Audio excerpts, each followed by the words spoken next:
Le Snyderverse, aussi appelé DC Extended Universe. Pour moi, c'est pas exactement la même chose, mais théoriquement, c'est censé être le même univers.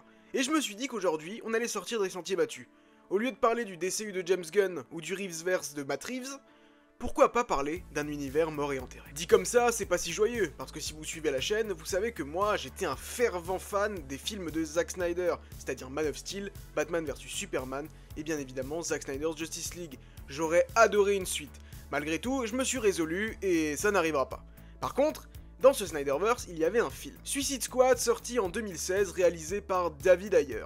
Et depuis 2016, David Ayer milite pour que sa cut finisse par sortir la Ayer Cut, la fameuse Ayer Cut de Suicide Squad. Si vous suivez un peu justement l'univers de super-héros, vous connaissez l'existence justement de multiples Director's Cut, particulièrement du côté de Warner Bros.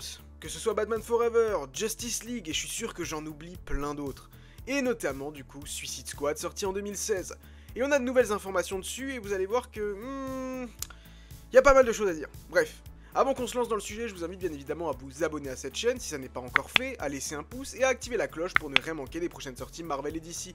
Et dans les commentaires, vous pouvez me dire ce que vous avez pensé du film Suicide Squad, sorti en 2016. Ce film a plutôt bien fonctionné au box-office, et est à l'origine de nombreux autres films de super-héros. Je m'explique. C'était en quelque sorte le premier vrai film qui mettait en vedette des super méchants qui jouaient en quelque sorte le rôle de super-héros. Et après ça, ça a été clairement une super méchant mania, que ce soit du côté de DC, mais également du côté de Marvel, notamment du Sonyverse, avec par exemple les films Venom, Morbius et bientôt Kraven. Heureusement, cette formule, j'ai l'impression, est en train de s'essouffler. Enfin, quand on voit les résultats au box-office de ces films et même de Venom The Last Dance, on se dit que ouais, le public n'est plus aussi réceptif aux films de super-vilains. Et c'est une très bonne chose. La version qu'on a vue de Suicide Squad en 2016 n'a rien à voir avec la version de David Ayer. En tout cas, c'est ce qu'il dit depuis. Car le mec n'arrive littéralement pas à passer à autre chose. Je peux comprendre que vraiment ça l'ait affecté, etc. Mais c'est triste de voir que ça fait depuis 2016 et que le mec est toujours sur le dossier. Lors de la sortie de The Suicide Squad réalisé par James Gunn, le nouveau patron de DC Studios lui-même avait déclaré que justement il fallait vraiment que la Ayer Cut voie le jour, que c'était important pour la vision des réalisateurs et des créateurs. Et malgré tout, le fait qu'il ait pris quand même le lead, eh bien David Ayer n'a jamais rien reçu. Et pourtant il continue à... comment le dire poliment? Faire le lèche-cul, voilà. Désolé, c'est le truc le plus poli que j'ai trouvé. David Ayer fait littéralement le lèche-cul avec James Gunn. C'est une dinguerie. Il suffit de voir ses republications sur X, ou toutes ses republications, ses trucs, etc. Il fait clairement le lèche-cul, et c'est triste à voir.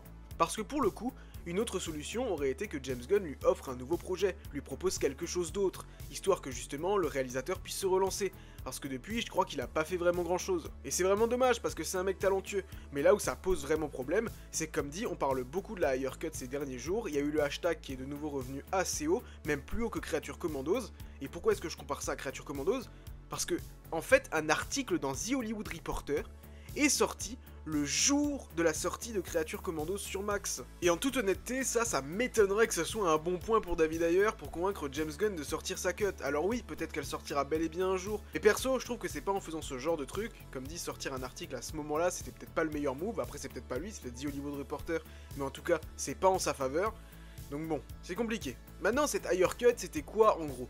Il y avait des scènes supplémentaires du Batman de Ben Affleck, l'intrigue aurait été différente, le ton aurait été radicalement différent, il y a eu des musiques qui ont été ajoutées qui n'avaient absolument rien à voir avec ce que souhaitait avoir David Ayer, je pense par exemple à Essence de 21 Pilots. Il y avait des éléments qui devaient relier avec Justice League, notamment la présence de Steppenwolf et la présence des boîtes mères, mais surtout, un personnage qui devait être radicalement différent, c'est le personnage du Joker de Jared Leto. Le Joker de Jared Leto, qui est probablement à ce jour le pire de tous les Jokers. Et malheureusement, c'est vraiment dommage. Je le dis, c'est dommage parce que Jared Leto est un acteur excellent, et on l'a vu dans Zack Snyder's Justice League, où clairement, il y a une de mes scènes préférées du Joker de tout ce que j'ai pu voir jusqu'à aujourd'hui. La scène entre Batman et lui, où il parle de Robin, de Harley Quinn, etc. C'est juste exceptionnel. Donc pour le coup, si je devais voir la Ayer Cut, ce serait notamment pour le Joker de Jared Leto, où je serais très curieux de voir quelle était la proposition originale de David Ayer. Maintenant, si on est tout à fait honnête, je ne vois vraiment pas l'intérêt que cette cut sorte, surtout maintenant où on est pile au moment du début d'un nouvel univers. Plus tard, je ne sais pas, je dis pourquoi pas, dans quelques années, etc. Mais d'ici là, il faut vraiment qu'il arrive à tourner la page. Malgré tout, ça fait presque 10 ans et le mec est toujours sur le dossier. Donc c'est un peu compliqué. Mais là, je veux dire, il y a à peine le DCE qui vient de se lancer. Si tu sors la Higher Cut maintenant sur Max, je me dirais, ouais, mais pourquoi? À quoi bon maintenant? Fallait peut-être le faire il y a un an. Surtout que l'année dernière aurait été un bon moment. Dans le sens où c'était la fin du DC Extended Universe. Donc ça aurait été clairement le meilleur moment. Ou en ce début d'année, cette année 2024 qui a été vraiment très calme niveau DC. Notamment dans la première partie de l'année du coup. Donc ouais, clairement j'ai de la peine pour David Ayer parce que je me dis que le mec est talentueux, qui mériterait d'avoir de nouveaux projets. Et je lui souhaite d'avoir de nouveaux projets, mais qu'il faut vraiment qu'il tourne la page par rapport à la Higher Cut. Parce que vraiment c'est tous les jours sur X et c'est triste pour lui. Malgré tout, pour lui, j'espère qu'elle finira par voir le jour, mais je vous avoue que j'en doute. Enfin, j'en doute dans le sens où, à mon avis, si ça devait arriver, ça ne serait pas du tout maintenant, mais dans quelques années peut-être. Enfin bref, dites-moi ce que vous en pensez dans les commentaires, et si vous attendez de voir la Higher Cut, ou si pour vous c'est totalement OSEF, et on se donne rendez-vous très bientôt à Gotham City.